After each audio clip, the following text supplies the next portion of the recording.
Digestive system part 3. In the previous lectures we studied how the digestion take place in the oral cavity, how the oral cavity helps in the partial digestions, and how the food passes from the esophagus, how the bolus passes by the help of the peristalsis in the esophagus. In this lecture we will talk about the stomach. The medical terms like the gastro or the gastric are the mostly used to describe the stomach. We will discuss its anatomy, like its parts, like its curvatures and its sphincters. In the next we will discuss its location, the histology of the stomach and the function of the stomach. The parts of the stomach was number 1 cardia, number 2 fundus, number 3 body, number 4 is the antrum, and the number 5 is the pylorus. And the curvatures are the lesser curvature and the greater curvature of the stomach. And the sphincters involve like the lower esophageal sphincter that is present at the cardia in between the esophagus and the stomach. The other sphincter is the pyloric sphincter that is present between the stomach and the duodenum, that is the part of the small intestine.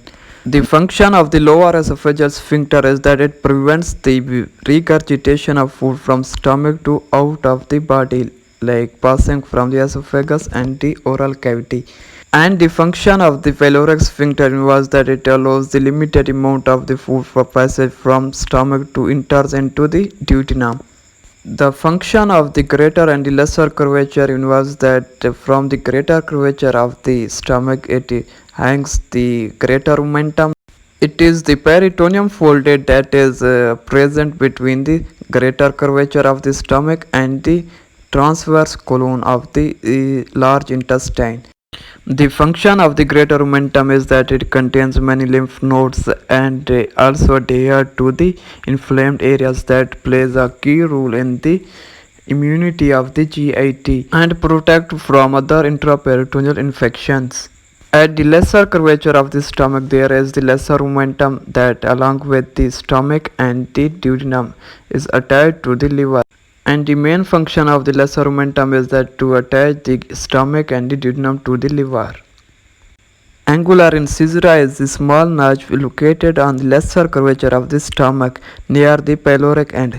This is an imaginary line drawn perpendicular to the lesser curvature of the stomach, that is the boundary between the body and the pylorus of the stomach.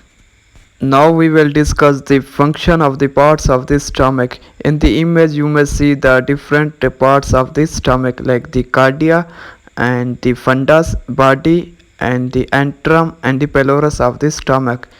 The function of the cardia is involved in the entry of the food, and the function of the fundus of the stomach is that it stores the undigested food and the gases. The function of the body of the stomach will be discussed after the histology of the stomach.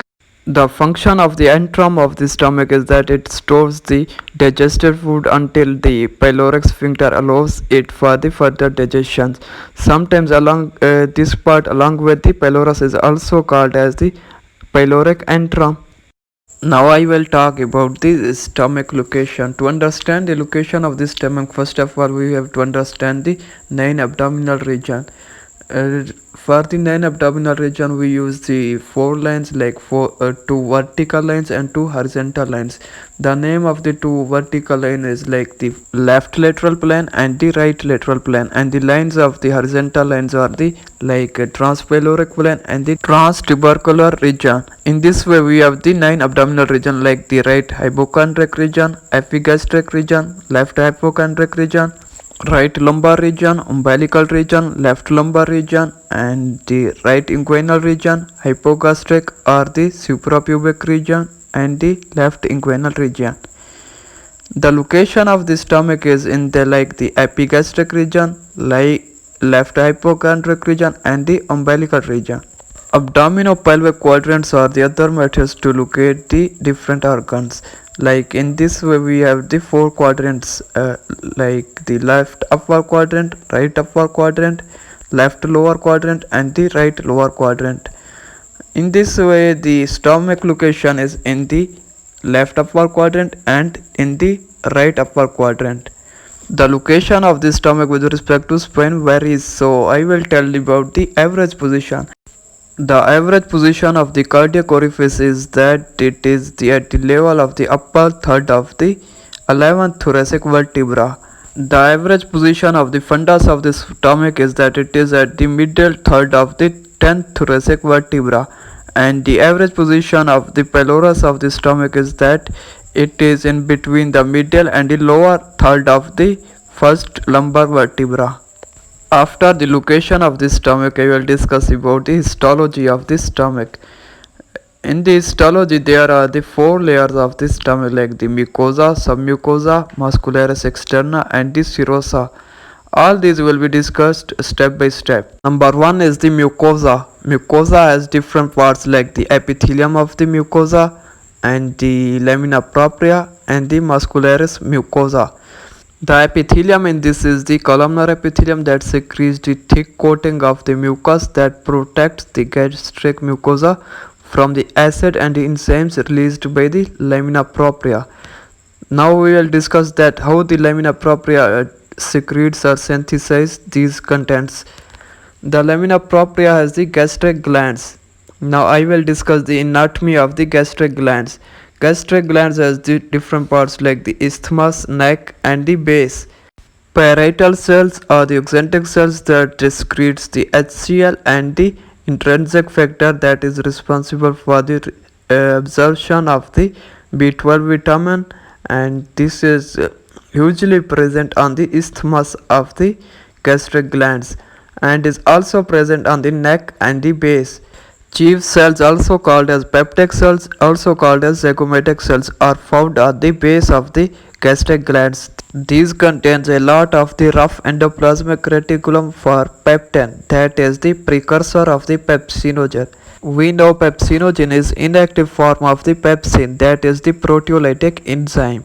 Enteroendocrine cells are also present in the base of the gastric glands. These secretes the serotonin, gastrin, and histamine and the other hormones. The gastric juice and the other contents are released into the gastric pits that's formed by the invagination of the epithelium of the mucosa. After the mucosa is the submucosa, that is made up of the connective tissues and the blood vessels and the nerves. The Meissner's plexus also present in the submucosa. The third layer is the muscularis externa that has the further three layers. The number one is the inner oblique layer that helps in the digestion by the grinding of food by the use of the digestive juices. Number two is the circular layer that prevents food from traveling backward. And the number three is the longitudinal layers that grip the food during the churning. We will discuss that what is the churning. The important plexus, the Auerbach's plexus, is present between the circular and the longitudinal layer of the muscularis externa. The number 4 layer is the serosa, that is the outermost layer that surrounds the muscularis externa. It contains the simple squamous epithelium, and serosa has smooth slippery surface and it secretes a thin watery fluid that is called as a serous fluid. In the esophagus we discussed that the outermost layer was the adventitia, but in the stomach it is the serosa. The main difference is that the serosa is lined by the visceral peritoneum, but the adventitia in the esophagus was not lined by the visceral peritoneum. This is the histology of the stomach. That is not very easy to, but it is very simple. If you want to understand it step by step, then we all know that it is very easy to understand the function of the stomach.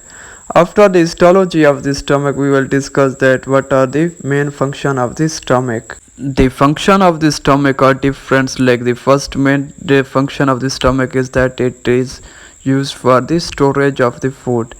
That when the food passes from the esophagus toward the stomach, it temporarily stores the food for some time, like from 2 hours or 3 hours, or it may be long in different people. The second function of the stomach is the churning of the food. Like in the histology, we study the different layers like the muscularis externa is mainly involved in the churning of the food. And the third function of the stomach is in the digestion of the food.